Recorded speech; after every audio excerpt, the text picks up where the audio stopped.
Kwanza kabisa comedy ni kipaji, cha pili comedy na hela kidogo, cha tatu madem. Kwa Longo comedian bana. Longo, mambo vipi? Kama unavyoona mambo fresh. Hivi Longo, ningependa kufahamu nini siri ya mafanikio mpaka wameamua kujikita kwenye tasnia nzima ya comedy? Kuna nini, fursa gani kwenye comedy? Kwanza kabisa comedy ni kipaji, cha pili comedy na hela kidogo, cha tatu madem. Kwa hiyo umefuata madem kwenye comedy Longo? Nimefuata hela na madem.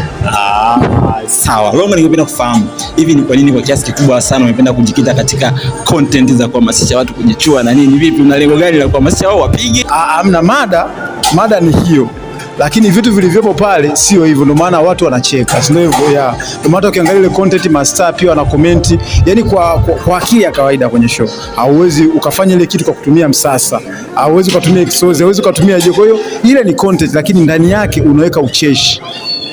Wana dakika moja Longo ambao hawajawahi kusikia.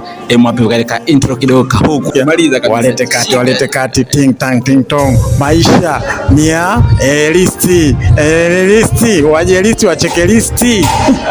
Hujamaliza ile nyeto listi. Sheria mkononi si nyeto listi. Aisee Longo, ningependa kuambia dakika moja ambao hawajakufuatilia na wanataka wakujue na kufahamu vizuri, unapatikana namna gani kwenye mitandao ya kijamii unayotumia yote? Mimi Instagram natumia kama Longo HB, TikTok Longo HB. Tumemaliza Insta na TikTok.